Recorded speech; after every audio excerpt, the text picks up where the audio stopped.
Welcome to iSeen TV. Please like, share, comment, and subscribe. Thanks for watching. tó mo kí wa kábọ̀ sórí ìkànnì iSeen TV ní gbogbo ibikíbi tẹ́ ẹ ti ń wo ètò yìí lọ́wọ́lọ́wọ́ ẹ ṣé tẹ́ ń darapọ̀ mọ́ wa lórí ìkànnì iSeen TV yìí lónìí nǹkan tẹ́ ẹ tún gbọ́ jẹ́ nǹkan tó ní agbára torí pé gbàǹkangbì náà sì ni nǹkan tí mo tún gbé wá nídìí àkókò yìí àwọn àṣírí ńlá kan ni mo tún fẹ́ tú fún wa báyìí ẹ sì wo àwọn fídíò kan náà tí a fi mọ̀ wípé ó ti tó àkókò láti jẹ́ wípé ká lọ ó ti tó àkókò kí gbogbo àwọn lọ́balọ́ba wa kí wọ́n ṣe kí ni kí wọ́n jí sí ojúṣe wọn àṣírí mo fẹ́ tú ṣé mo pé ìṣẹ̀lẹ̀ kan ṣẹlẹ̀ lóńdó bí ọjọ́ mélòó kan sẹ́yìn ọba Fálọdún ti Alágàmọ̀ àti Àgámọ̀ ìṣẹ̀lẹ̀ tó ṣẹlẹ̀ ló wá tú àwọn àṣírí yìí nínú àṣírí kan tí mo rí mo ní sáré gbé wá fún gbogbo ọmọ Yorùbá kẹ́ ẹ̀ tètè wá gbọ́ I always tell you tèmi bá rí àṣírí èmi á gbé wá àwọn àṣírí tá a dẹ̀ ń gbé wá àwọn àṣírí tó ti tú síta gbangba náà ni kì í ṣe kéèyàn ilé ìtẹ́kọ́ ẹ̀sẹ̀ gbé pamọ́ sí kọ́nà kan tó kẹ́yìn má jẹ́ kéèyàn kan gbọ́ These are the secret open secret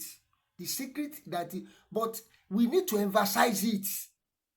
a ní láti mọ̀ ṣe kí ni láti mọ̀ lé emphasis lé lórí láti mọ̀ sọ fún àwọn èèyàn wa pé ẹ wo kíní yìí ni bí òwe Yorùbá ó ní amúkùn ó ní ẹrù rẹ̀ wọ́ ṣé ń gbọ́ òwe Yorùbá ni ó lámùkùn ẹrù rẹ̀ wọ́ kí wọ́n sọ pé òkè lẹ́wọ̀ ẹ̀wòsàlẹ̀ bẹ́ẹ̀ lọ̀rọ̀ wa nílẹ̀ Yorùbá ṣe jẹ́ bẹ́ẹ̀ lọ̀rọ̀ ṣe jẹ́ nílẹ̀ Yorùbá ó ní mo ṣe ní láti mọ̀ pé ká mọ̀ pàkíyèsí ara wa sí àwọn Fúlàní àṣírí wọn tú náà mo ní ẹ sáré wá wo fídíò yìí lẹ́yìn ìgbà tí wọ́n pa ọba ti àwọn tèkìtì yẹn àti tòǹdó tó tún ṣẹlẹ̀ ń sìn ẹjọ́ ṣé wọ́n ti wá gbá wọn mú báyìí wọn ò mú wọn torí pé wọ́n ní àjẹ́ndà torí pé wọ́n ní èrò torí pé wọ́n ní àwọn plan tí wọ́n fẹ́ fọ́lò àbí tí wọ́n dẹ̀ ń fọ́lò lọ́wọ́lọ́wọ́ ni mo ní ká sáré tú àṣírí yẹn fún ẹ̀yin yẹn wa ẹ wàá ṣe kíní kẹjọ ẹ bá pín fídíò yìí ẹ pín dé gbogbo tó bá yẹ kẹ́ ẹ pín dé ẹjọ́ àwọn kan lórí ìkànnì iSeen TV pure authentic legit ni confam sí ní gbogbo nǹkan tẹ́ gbọ́ àti tẹ́ ti ń gbọ́ àti tẹ́ tún mọ̀ gbọ́ lórí ìkànnì iSeen TV kí ló ṣẹlẹ̀ ni pé àṣírí tó tú sọ́wọ́ àwọn Fúlàní ni wípé tó tú láti ọ̀dọ̀ àwọn Fúlàní tó ti tú báyìí ó ní wípé kí wọ́n make sure pé kí wọ́n install kí wọ́n sọ gbogbo ilẹ̀ Yorùbá náà di caliphate bẹ́ẹ̀ ni ẹ gbọ́ dáadáa pé kí wọ́n sọ gbogbo ilẹ̀ Yorùbá di caliphate kí wọ́n install emir káàkiri gbogbo ilẹ̀ Yorùbá màá sáré kà ó màá kà á torí àtẹ̀jíṣẹ́ tó lu síta ni wípé kí wọ́n install àwọn emir sí gbogbo ilẹ̀ Yorùbá kí wọ́n bẹ̀rẹ̀ láti inú igbó wa ìdí nìyẹn tó jẹ́ wípé wọ́n okay now ẹ wo ìṣẹ̀lẹ̀ tó ṣẹlẹ̀ lóńdó again nísìn ṣáà ti gbọ́ pé wọ́n náà ti máa wọn kan báyìí ẹ lè gbọ́ torí wọ́n rí bí national agenda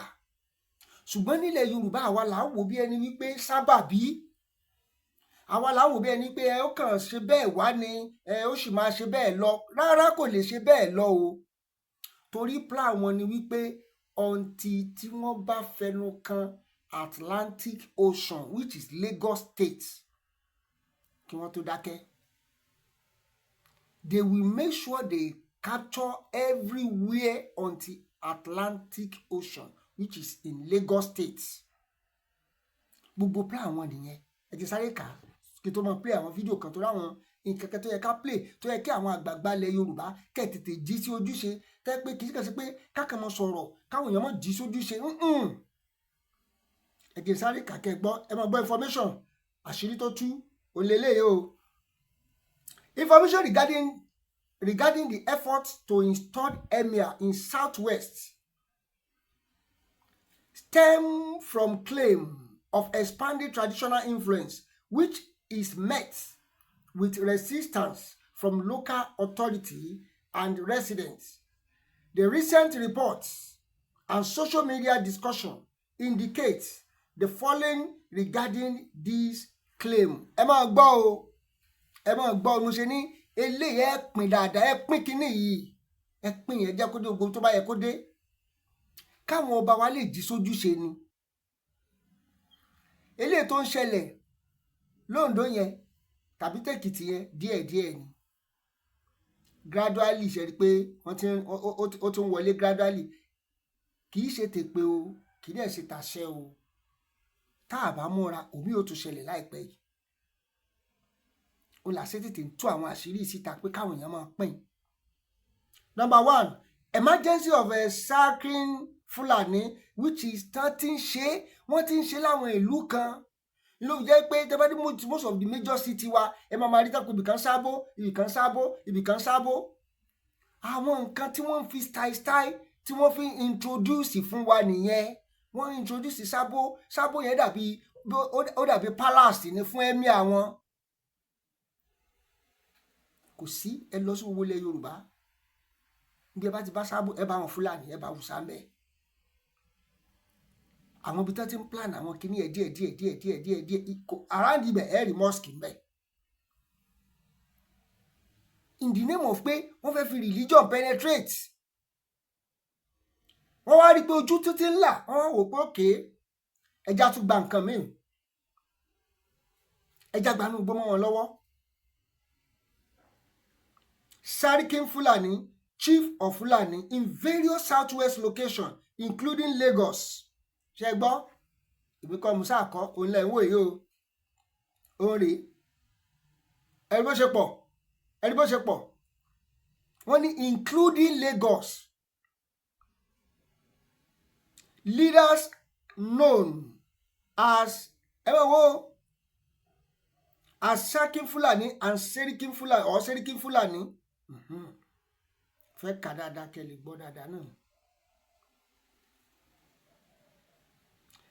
Have to be installed to lead Hausa or Fulani community.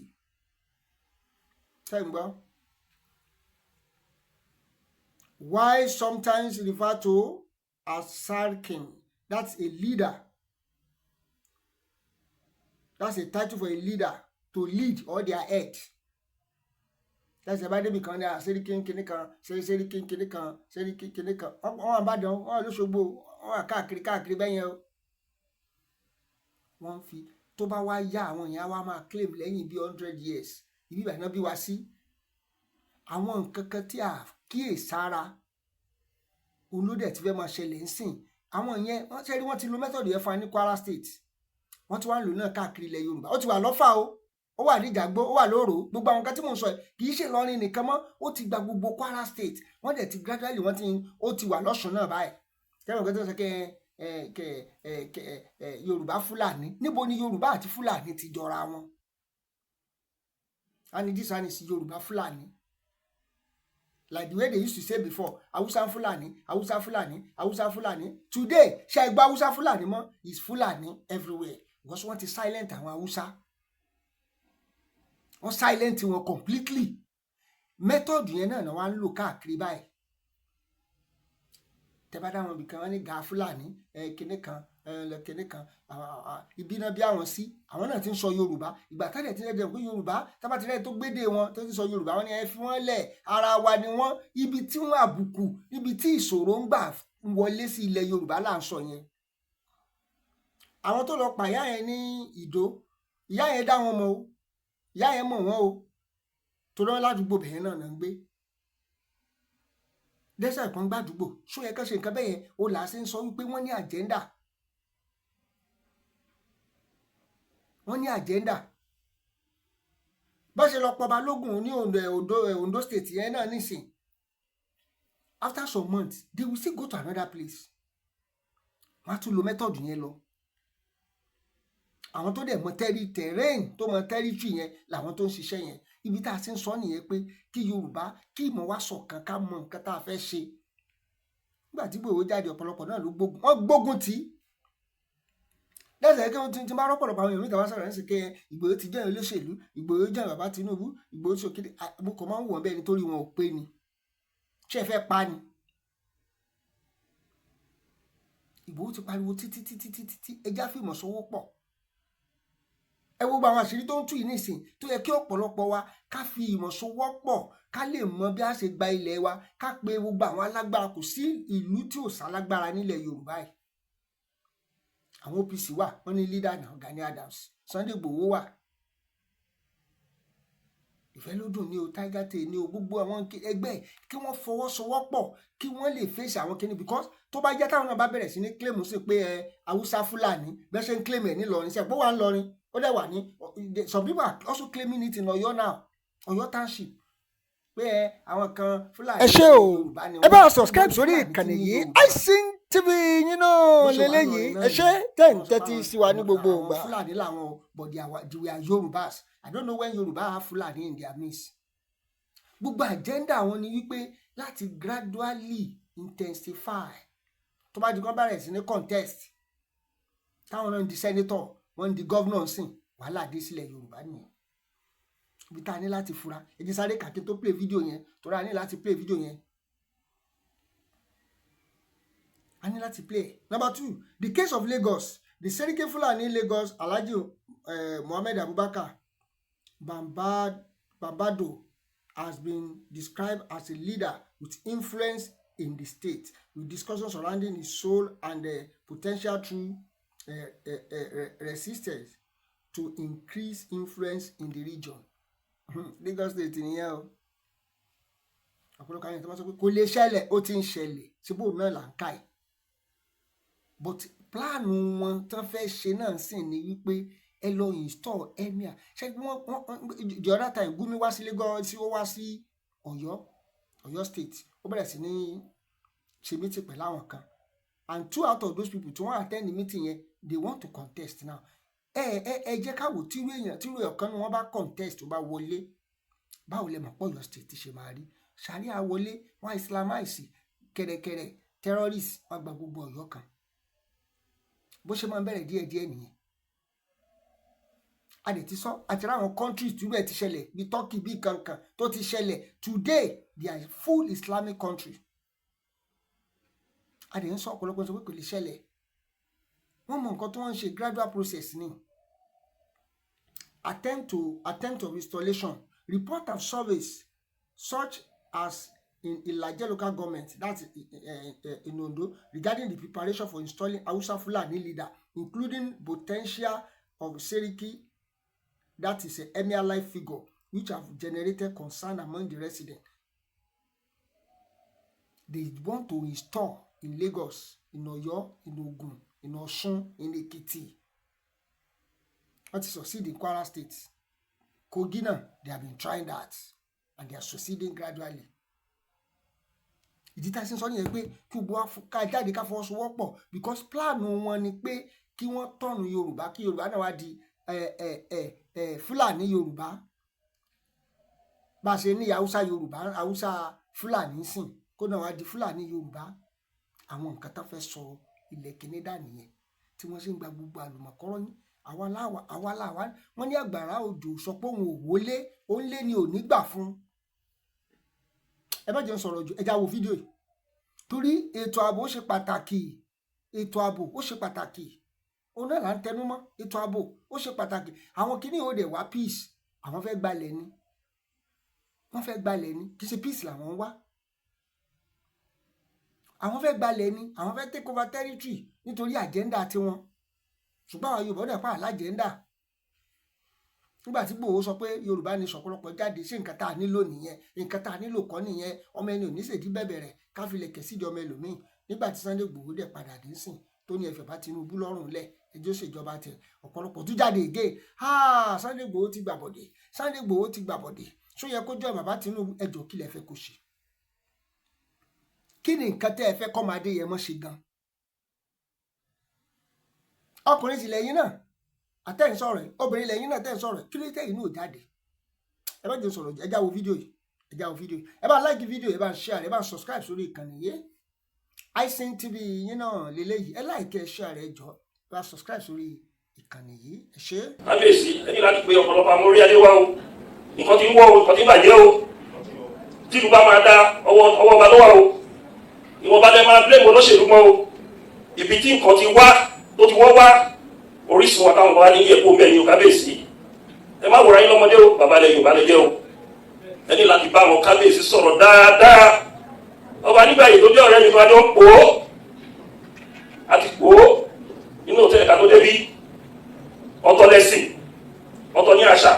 ọ̀tọ̀ ní ìṣẹ̀dálẹ̀ nǹkan tó torí ẹ̀ lórí oyè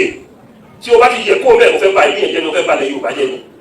ibi kan dẹ̀ ni wọ́n ti ń bàjẹ́ àwọn ìlú kéékèèké ni wọ́n ti ń bàjẹ́ kábíyèsí ẹ sọ fáwọn ìjọba ẹni tó bá mọ̀ pé àṣà Yorùbá òun ò lè ṣe ìṣẹ̀dálẹ̀ Yorùbá òun ò lè ṣe kó má wulẹ̀ wá jọba mọ́ torí ẹni tó ń lọ́wọ́ jù láyé ọba ló lọ́wọ́ jù o kò sẹ́ni tó ń tọ̀bálẹ̀ fún gọ́ọ̀nà o kò sẹ́ni tó ń tọ̀bálẹ̀ fún pírẹsidẹ́ntì o ẹni bó ṣe ń tọ̀bálẹ̀ fún tó ń yí ká ọ̀tún tó ń yí gòsì ọba ló máa ń lọ́wọ́ jù lórí mẹ́rin àgbáyé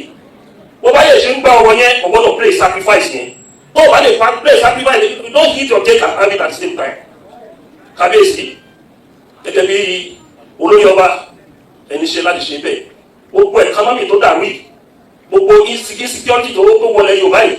gbogbo ẹni tó wọlé Yorùbá yìí ọ̀rọ̀ àwọn gómìnà wa tó wọ́n tún ló fa I say bold and confirm ó ṣe research tó bẹ́ẹ̀ gbogbo wàhálà tó ṣẹlẹ̀ nínú ìlú Nàìjíríà ibi ilẹ̀ Yorùbá ló ti bẹ̀rẹ̀ sí ní affect so mo bẹ̀ yín àwọn tá à ń ṣe kí ni à ń rí ipa ẹ̀ wọ́n pe wèrè ní ó fa pé ewúrẹ́ òfin jẹyán ẹ mọ̀ bá ṣe bẹ̀rẹ̀